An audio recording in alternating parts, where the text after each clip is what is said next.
question 7. So question 7 was your least favourite question in the assessment. Let's have a little look at how we would answer it.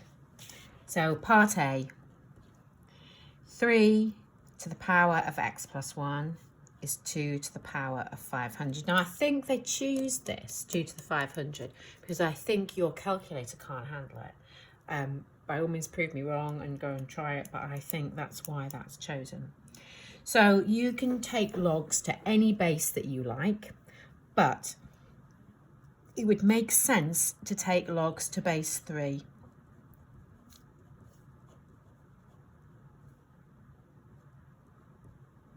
So they're using law 3 of logs. Your x plus 1 comes down and your 500 comes down. Now, the log of 3 to base 3 is 1. The log of anything to its own base is 1. So you've got x plus 1 is 500 times the log of 2 to the base 3. And then to work out what x is, you would take 1 off both sides.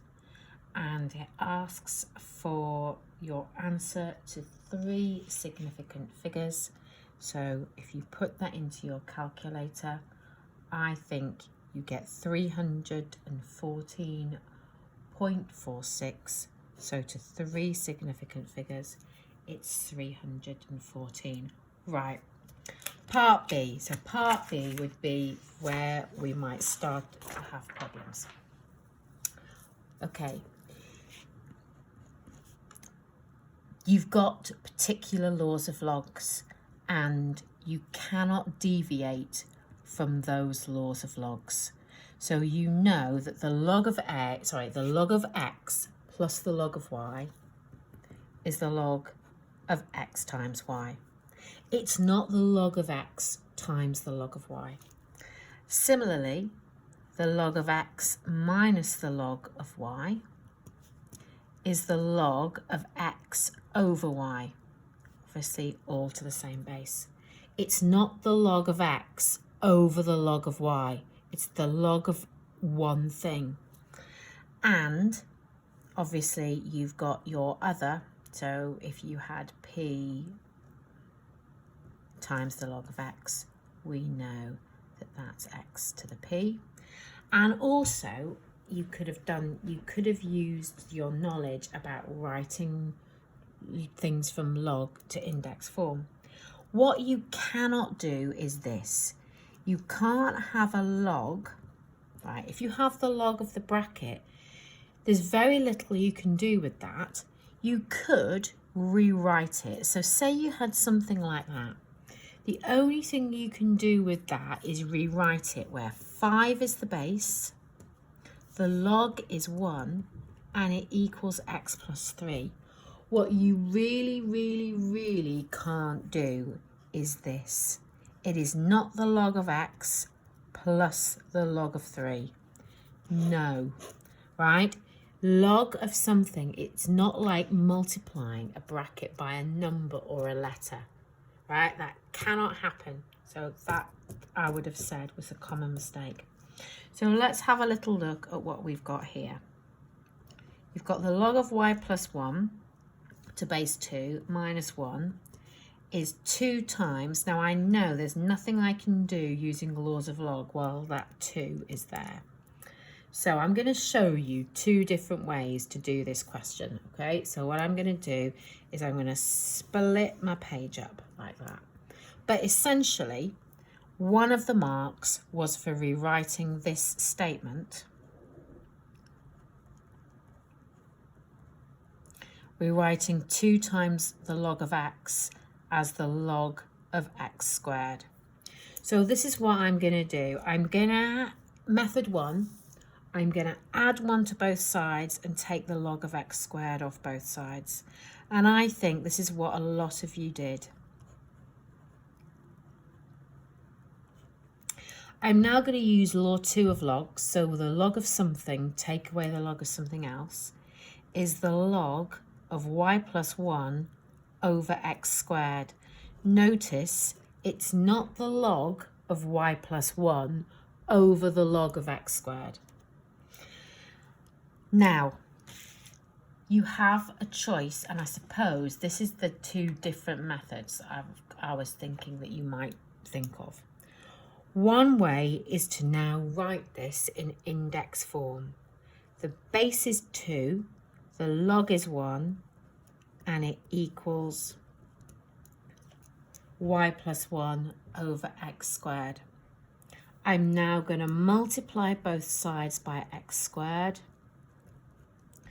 and it asks you to write it in a particular form where y is the subject, so y is 2x squared minus 1. Right, what I could have done, okay, so what I could have done is gone another road, and it's the same sort of idea, so I could have rewritten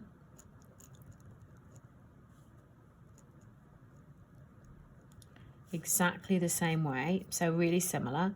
I could have then used law 2 of logs. Okay, right. I know another law of logs is the log of anything to its own base is 1. Okay, so that's another law of logs. So I can write 1 in millions and millions of different ways. I can write 1 in base 2. So I could rewrite that 1 as the log of 2 to the base 2. And now what I have is the log of something to the base 2 equals the log of something else to the base 2, which means that this thing that I was taking the log of equals that thing. So again, I get y plus 1 is 2x squared, and y is 2x squared minus 1. Okay, right, and the last part. So part BII, hence solve the simultaneous equations. Now, obviously, we know that using the first bit from your simultaneous equations is what you've just done in part I. So obviously that's going to help you. We know that we've rewritten the first part as y equals 2x squared minus 1. So I'm thinking that that's going to be part of it. What we've now got to do is rewrite this.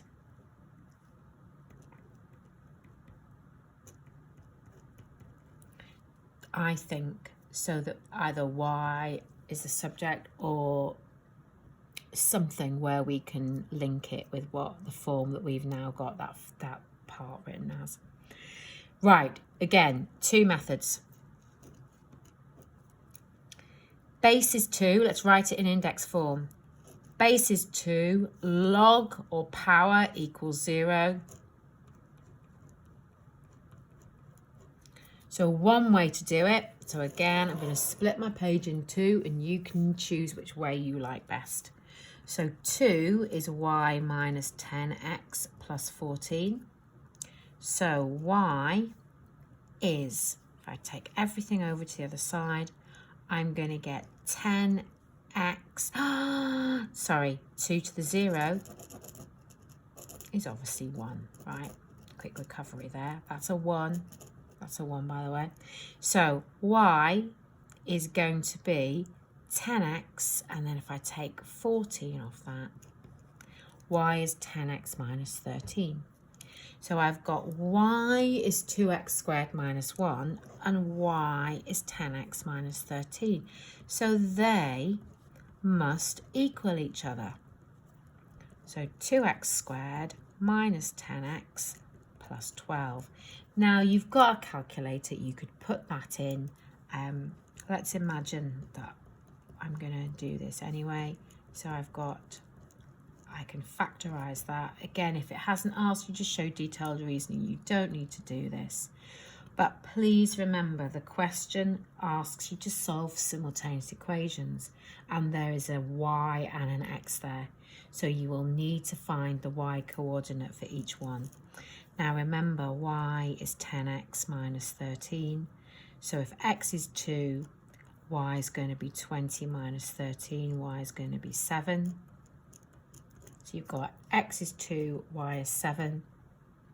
And if x is 3, you're going to have y is 30 minus 13. You're going to have y is 17. So your other solution will be 317. I said there was another method. So what we could have done here is, you know, when we wrote 1 as the log of something to its own base, we know the log of 1 to any base is 0. So what I could have done here is I could have rewritten 0 as the log of 1, and I want it to be to base 2. I just need to be correct in what I'm saying, which means if I've got the log of this thing equaling the log of this thing, then this must equal that. So it's a really good skill to spot. So you're then going to have y is 10x minus 13, and then the rest is exactly the same as what you've done there. Hope that makes sense.